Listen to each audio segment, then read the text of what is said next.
I remember the colonel who was presenting his scholarship to him. And you know what he said? Because he also took classical piano. And this is Air Force. Who would think that he would be impressed? Super. Thanks so much, Mona. It looks like we have a couple follow-up questions or related questions to that. We have a question about the SAT. If a student has good grades on the transcript but doesn't do as well on the SAT, is it worth having the SAT score added onto the transcript, or is it better to leave it off?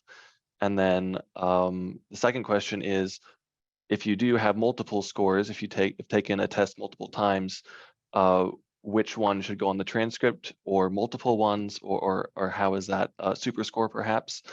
Yeah.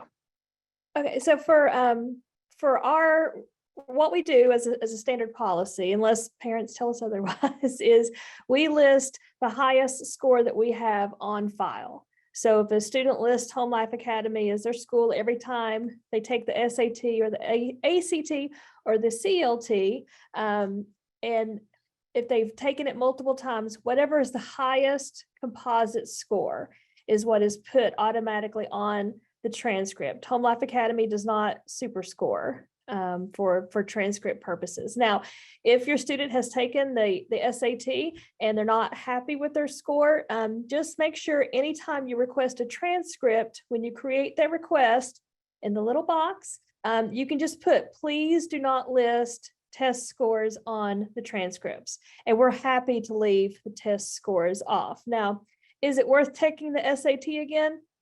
It really depends on what their plans are. If the college that they're going to or that they aspire to go to are SAT focused, it probably would be worth it to try it again. But if they're not, or if they want to try the ACT, then it would be worth attempting to take the ACT. And as mentioned earlier, students can certainly take any of those tests multiple times to try to bump their scores up, because practice does help. And preparation courses will also sometimes help students boost their test scores if they're not natural test takers. But in terms of what shows up on the transcript, just by standard practice, again, it's the highest score that we have on file. And if you don't want the test scores on there, that's perfectly fine. Just make sure you let us know, and we're happy to accommodate that request. And so I would say too, for piggybacking on what Rebecca was saying, those of you that are, from a global perspective, from South Africa, or it looks like a couple of other places, if your student is trying to get into a particular university in another country, it's worth reaching out to that university to find out what they need, for admissions purposes, scholarship purposes, because it's going to vary widely everywhere you go. If your student is trying to get into a university in the States, same thing. It may be, and I even have experienced a deep interest from admissions counselors in private, Christian colleges, especially, who are really willing to work with global families to make a way for your student to find a place, on their campus when they determine that it's just a really good fit. And they will jump through any number of hoops to try to make that kind of thing happen. It's just a matter of reaching out to an admissions person and finding out what is the strategy, what's the climate, what's the expectation for a particular university. And many, many times they will work with you, to find out what would be a good fit for your student if you have that kind of experience in mind. And especially, I think we maybe mentioned this before, but when it's a gap year situation, if you're contemplating that, reach out during senior year to the particular university. And I usually say, go ahead and apply during senior year, even if you're thinking you're going to do a gap year. Then be accepted, work, go through all the things, jump through all the hoops, connect with the dots with the admissions person, and then go down the road with them to determine when the admission date would start. and how that would be accomplished, and if there are any things to, work through along the way in order to carve out some time before, setting up classes, whether that's delayed for a semester or a year or whatever. Go ahead and get the ball rolling while you're still in high school, and then figure out with the particular university what that gap year can look like, and if it is, a thing that can be achieved with that school. Super. Thanks so much. Okay, so I had a little question, just personally, based on what you said, Mona and Rebecca. Is there a way that HLA can send multiple test scores with a transcript if we've received multiple test scores in our system? And is there a way that a family could request that? Oh, yeah, absolutely. And lots of times, we will send up to the 3 highest test scores. Like if we look and there's, a couple of tests that have similar composite scores, like one might be a 30 and one a 31 and one a 29, but they've got different sub-scores that are higher. We generally will send up to 3, on the transcript without you even asking, because there are colleges that super score, and even if they don't, they can still see that. They could see, oh, well, the highest composite was a 31, but the English was only a 27 on that one, and on this other one, it was a 34. I mean, so we do that. We generally want to do everything, to put your student in the best light, but we don't know if you want the portfolio. We've had moms say, oh, I wasn't done with it, I didn't want it sent. So we don't automatically send that anymore. We don't automatically send the class rank. It's not usually needed. We don't normally send weighted GPA. It's not usually considered. But if it is, we can certainly do all the things that you want. But, and we will put usually the highest ACT and the highest SAT and the CLT, the classical learning test. If they've taken that, we wouldn't put a low score if they had a very low score on one of those. Again, it's all about the best for your student. But again, some of these things we don't know unless you just ask, and you can certainly do that. I want to throw in too, because I know we have a couple of families who are either doing like a modified path or life choice path, or just don't know what's ahead. The absence of ACT or standardized test score is not an issue with employers or programs even. But I will say, I know from talking to our modified path counselor, Phyllis Lerro, she's wonderful if you haven't already connected with her, or life choice path Marta, who's here. Sometimes it is super helpful to just connect with one of those counselors and think through what your students' transcript might be useful for in future, if even though they've been on, a different path, a modified path, or a career path, in order to pinpoint the particular course titles that will be helpful in communicating to whoever is reading, the final transcript. So if in the case of the modified path, we want to make sure those clear modified course titles are in place, so that if in the case of a particular program, or work study type option is available to your student, that their transcript would fit in and work well with their admission and application process as they're trying to learn what their next steps are, so that it clearly communicates that there have been some challenges, and these are the ways, that this student has met those challenges academically, and this is these are the courses that they've taken to get them to where they need to be ready for a particular, job placement or program.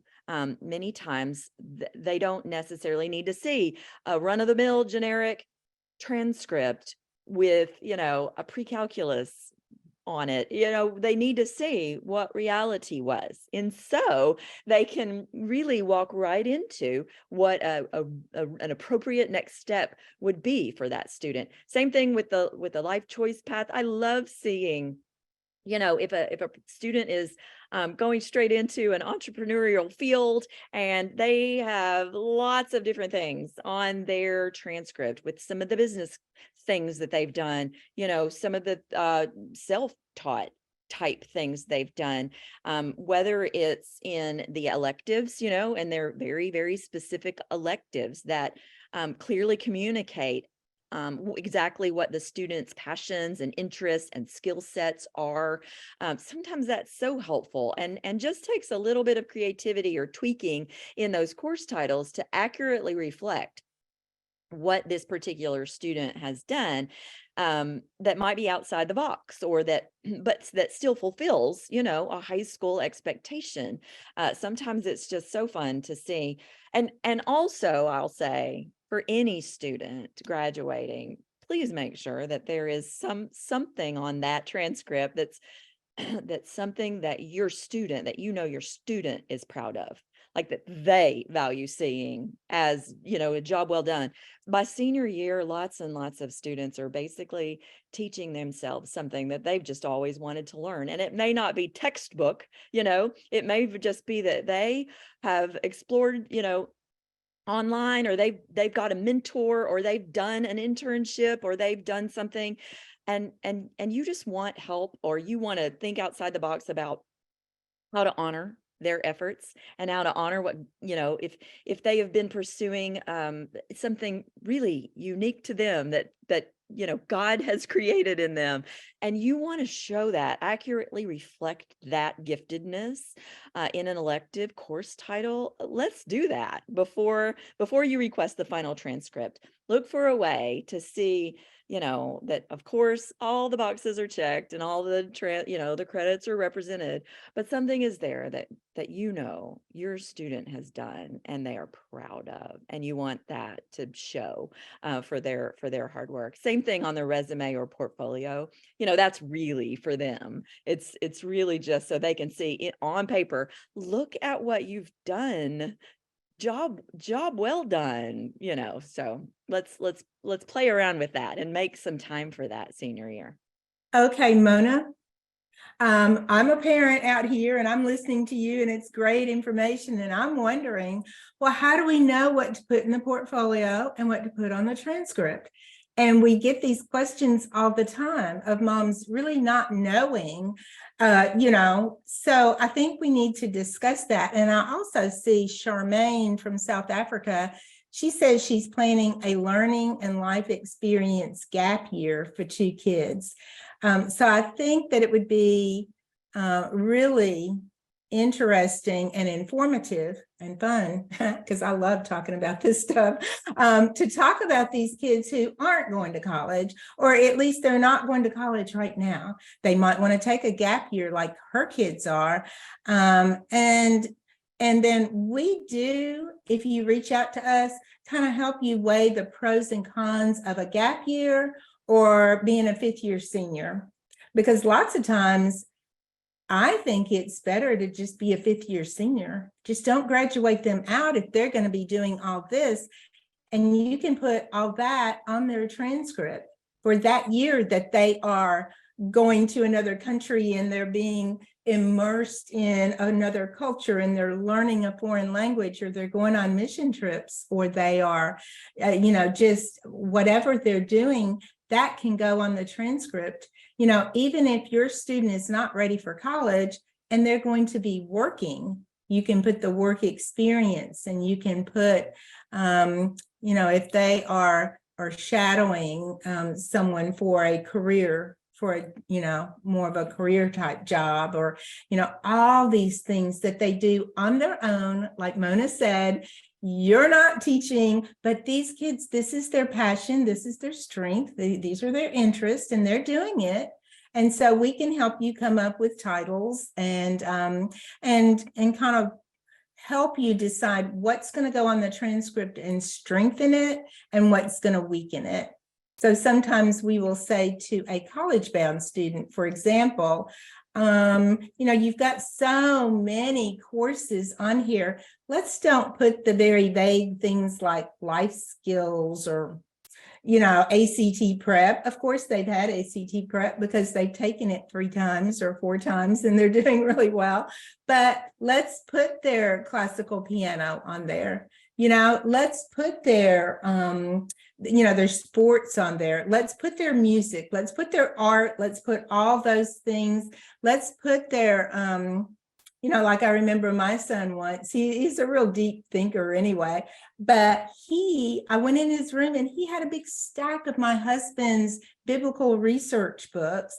And he's doing all this research and he's, I don't know what he was on, but it was with all adults. He was the only high schooler getting into these deep philosophical questions. And, I remember the one question that he said he was working on right then was, is there an ultimate good and evil? And I look at him and I'm like, wow, I ought to give you a credit for this. Now, he had a lot of credits, but this is obviously something he's interested in. And so I wanted to give him a credit. I wanted him to know that this is just as important as something that mom assigns, So I'm sitting there kind of thinking out loud going, wow, what should I call this? Because his hands are flying on the keyboard. And I'm thinking, is it keyboarding? Would it be research? And he doesn't even miss a beat. He goes, Mom, it's philosophy. And so guess what? That kid got an A in philosophy that year, So that's what Mona was talking about. If there are these things that, we might not be enrolling our daughter in an art class or our son, but look what they're doing. Or look what they're blogging, pay attention to what your kids are doing. And lots of times those are not fluff credits. They're not vague like life skills or something. These are quality things that we need to sometimes put that course on there because again, we don't want cookie cutter transcripts. We don't want them all looking the same. So they're going to have their core courses, but I like to look at a transcript and think, what can I tell about this student? Because the transcript is going to be the first thing the college sees. And it might be the only thing they see. So you want them, if they are very strong in music, you want that on there. You don't just want the basic, well, I know this college requires 1 credit in music or art. So you put that on there. No, we want to see what they're doing. I actually had a kid request a recommendation letter for an art school. So he had nothing in the portfolio. So I pull up his transcript and he had art listed in 9th grade, that his mom had put on there, art in 9th grade. And so I knew he had to have lots of art. He's going to an art school. And yet, my first impression was a little bit weak. It was kind of like, okay, what has this kid done? And we do not want to have the first impression of colleges or employers or military. We just don't want them to have that weak impression like, oh, is this all they've done? So if it's military or military academies, we want those sports on there. Not just our NCAA kids. We don't want them to look at this kid and go, are they going to make it in the Marine Corps when they had PE in 9th grade and that's it? When really the kid has been doing everything, every year. And so these are things that you can put quality courses in there and we can help you. And then you can expound on them in the portfolio. Then, you can put what all they're doing for their Boy Scouts, Eagle Scout, merit badge. You can put all these things. So again, it seems a little bit difficult. Like, how do you know? And that's why you reach out, and that's why you've got counselors who we can really help you fine tune. And whether they're going to college or whether they're going into the job force, they can really use those portfolios as resumes and those transcripts that if they are going to apply for a job at some kind of say it's a computer type job they're going to be doing, would you not expect that they had more than just an intro to computer course? You're going to want to see all those specific courses that they've had, and those kinds of things we really do want on the transcripts, as well as expounding in the portfolio. So I hope that clears things up a little bit. Yeah, and it's 150 hours is your rule of thumb, for any of that kind of skill mastery, whether it's philosophy or, a business skill or whatever, 150 hours over time, even if it's accumulating over 4 years, 150 hours is the credit, for that elective course. Except for the work experience. So if they've got a job, it's 300 hours for a credit, which is usually pretty easy to get for a job. So we can help you with all those things. And then the gap year versus the 5th year senior, if you need more information about that, because sometimes they may give up scholarships if they take off a year, and we don't want that. So we want for you to have enough information to look over all the different things before you make that decision to graduate your child if they are doing a gap year. We really want to have that conversation with you. What else, Rebecca? Well, we actually have one thing in the chat, one more real quick question from Emily. She said, after she's fixed any problems on the transcript, does she need to ask for another review? No, not generally. No.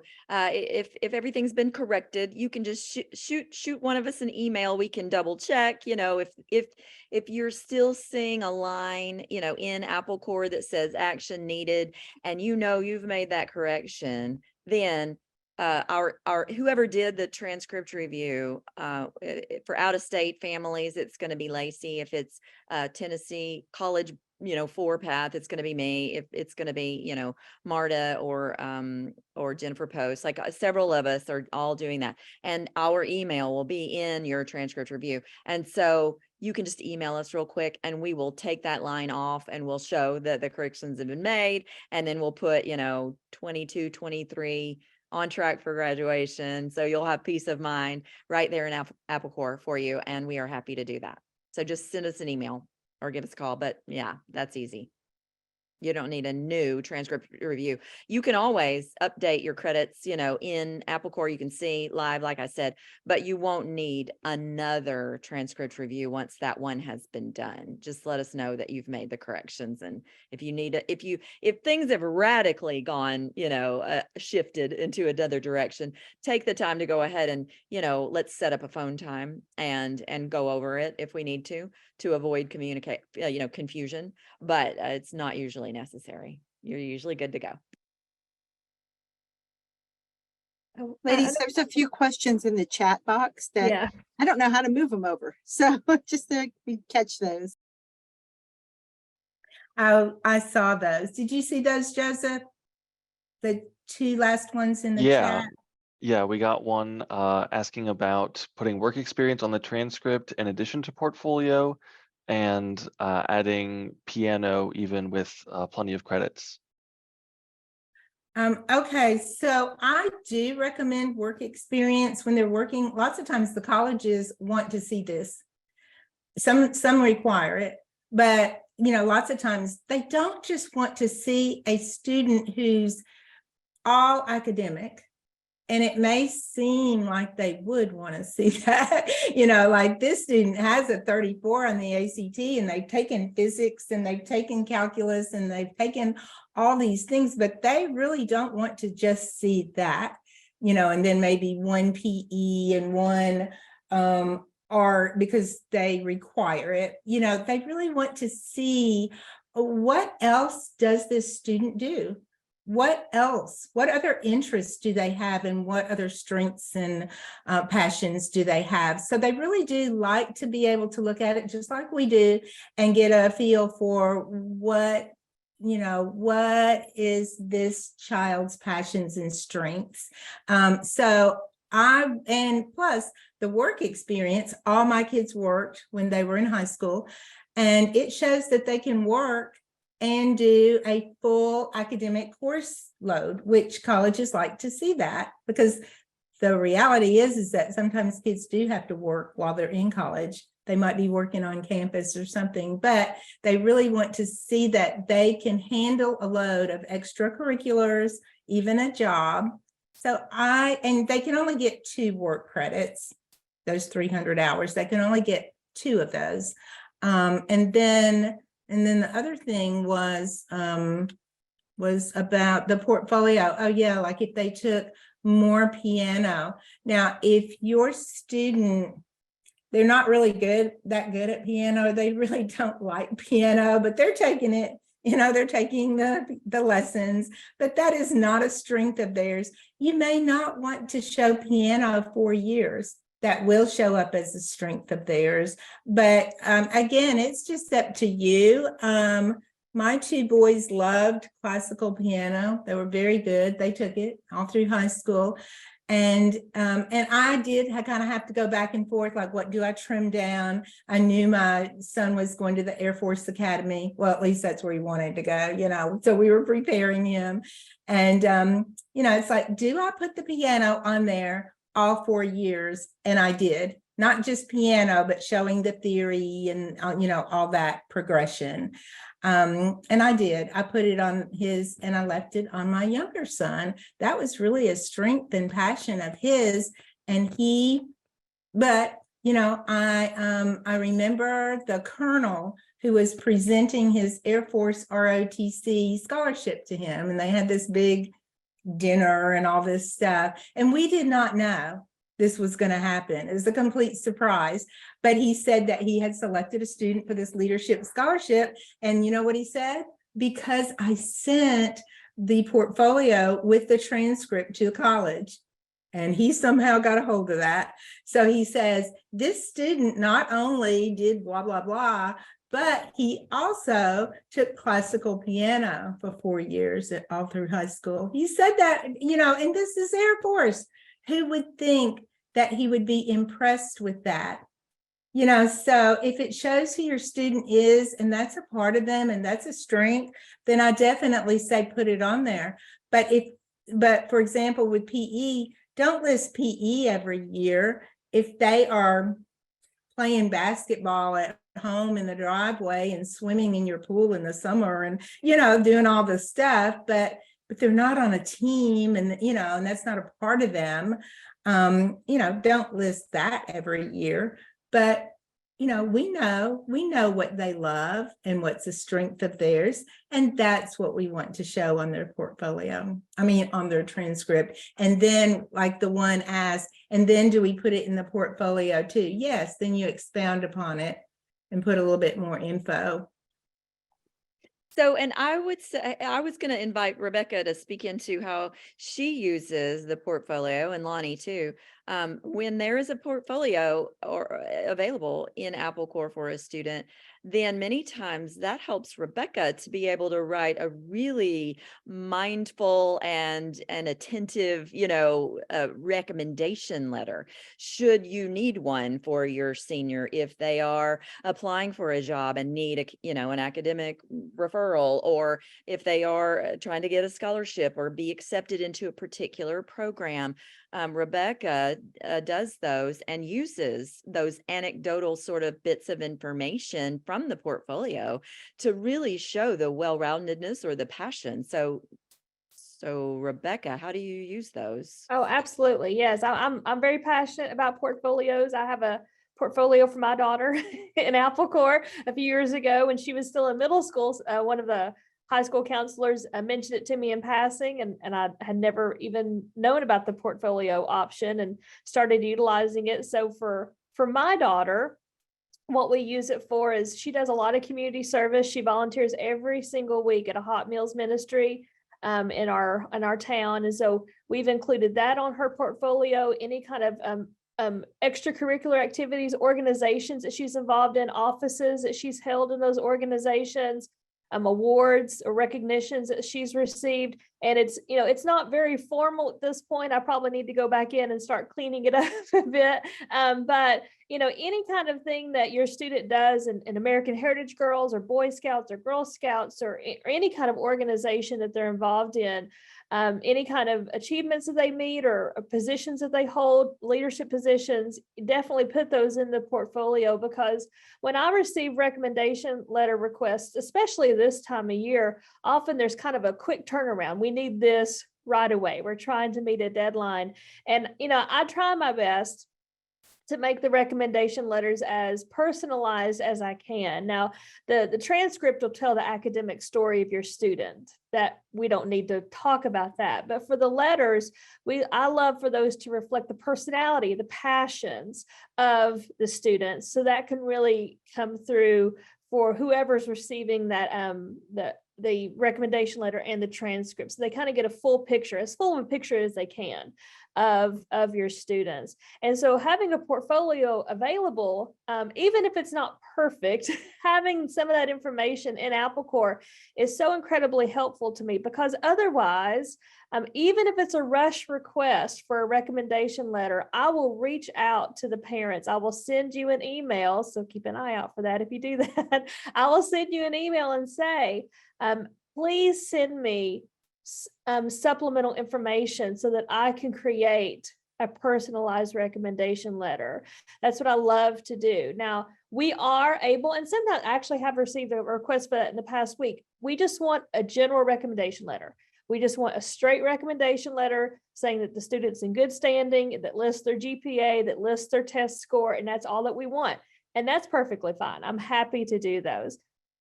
But I don't like to do those. I like to add pizzazz and personality to our letters. And so I will almost always reach out. And if I don't get a response, then I'll just cultivate as good of a letter as I can with what I have on file. But having that portfolio will eliminate a lot of those steps of reaching out to the parents, because I can go to the portfolio and say, okay, well, this information's in here, and this is something that I can use to emphasize what an enthusiastic or a self-motivated or determined student this student is, and to reinforce how they would be an asset to your organization or an excellent representative for your scholarship or whatever the situation is. And so we really try our best to personalize the letters as much as we can, while reflecting the passions of the student and what they do best, because that's what we, as Lani said, we want to put them in the best light that we possibly can. And I love doing recommendation letters. I taught high school and homeschool tutorials. I taught high school classes for years, and so I've actually been doing recommendation letters for years for my high school kids. And I love to do that. I love to try to highlight students' strengths. And of course, our parents are the experts on that. And so just taking those small steps to add in the portfolio as you go along is just such an easy way to help us highlight your student in the most efficient way possible as they get to the end of their high school journey and looking forward to what comes next. And I want to say, it's pretty ironic in my life. My daughter's a sophomore. She's probably going to end up being a fifth-year student, which is wonderful. I call it a super senior year. And there's a good chance that she's not going to go a traditional college route. She is really leaning strongly towards maybe a life choice path, or maybe even a technical school path. And so it's really exciting for me to be able to kind of experience both sides of our little world here at HomeLife Academy. I work primarily with the college-bound students in what I do, but also at home working with my own dear daughter with trying to help her figure out what it is that she wants to do. So it's a beautiful journey, and I would encourage all of you just to enjoy it, because especially as you're coming to the end of it with your seniors, just embrace this time and just try your best to take the moments in as they come along, because as we all know, it's very fleeting. I'll throw out too that for Marta, working with military enlistment students, many times they won't need necessarily a resume or portfolio, but the recruiter will want to know who your counselor is at HomeLife Academy. They many times will reach out to Marta to clarify something on a transcript or to get it promptly or to request it or whatever. A lot of times they will not necessarily work through the homeschool mother or dad, but they want to go straight to Marta, and she is happy to help with that process on your behalf. And again, about the portfolio, because most of our parents don't know about it, just like Rebecca did not know about it. And so it's blank. But just know that when the recruiter calls Marta, he's going to be asking questions about, how demanding was the curriculum. And so, it's very important to have the correct resources there.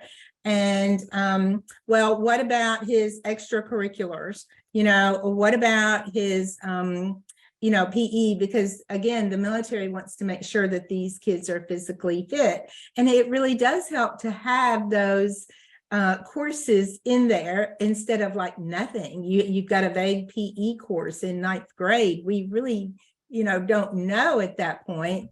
But also, as Rebecca can tell you, in, for example, the common application, or whenever we're filling out scholarships for colleges, we rate the students, and we are going to rate them academically. We're going to rate them as far as extracurricular activities go, as far as, even just their character, the quality of their character.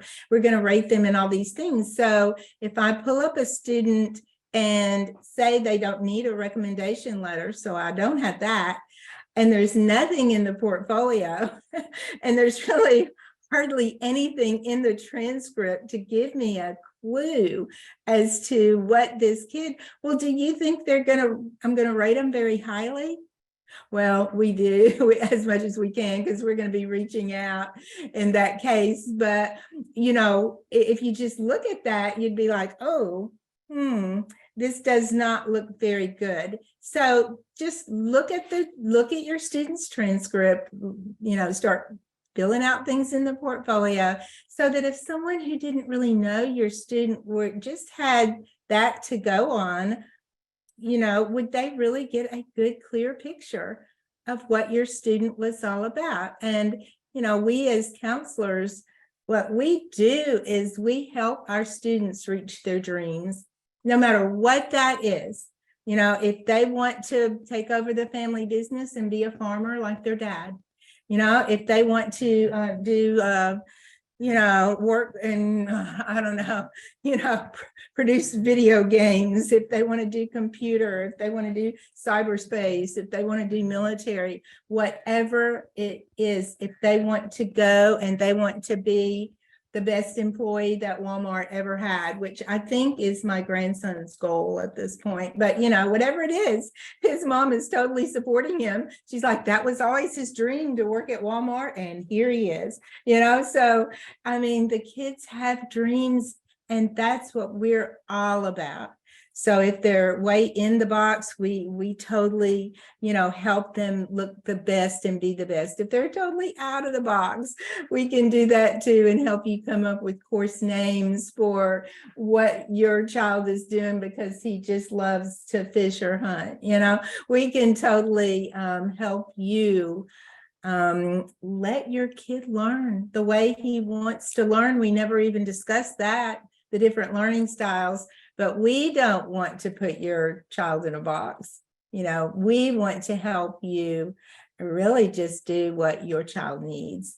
And to be, for the transcript, the portfolios, everything to be really accurate. And whenever anybody looks at that, they're going to go, oh, yeah, I see he does all this art and drawing. I see that, this girl loves veterinary. Look what she does with animals. We want them to be able to see your child, so look again at those transcripts and fill out the portfolios, and just, help that by the time they graduate, because once they graduate, it's set in stone. Okay. Or once we start sending out the transcripts, those are set in stone pretty much. So let's get those is really, you know, if they've done honors, let's do the honors and document, okay?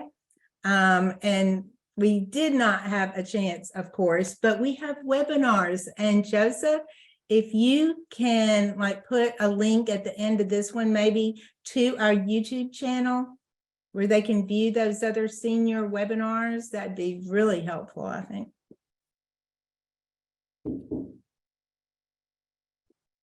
Yeah, I'll get that in just a second. But I think that was a really, really encouraging way to finish off this webinar. So thank you all so much. Thank you, Lani and Mona and Rebecca and Marta, for all the answers and encouragement. Really appreciate it. Again, this video will be available on our YouTube channel. So let me get that link for you real quick. Once that is edited, it will be posted there, and also remember to post about it on our Facebook as well. So here we go. Let me put that in the chat. There we go. Yeah, so that's our YouTube channel. If you go over there and subscribe, you'll be notified when it's posted. And yeah, we look forward to helping you in the future. If you have questions, all of your HLA counselors are here and want to help represent you and your student and help you represent yourselves well. So again, thank you so much for joining, and we will see you in our next webinar.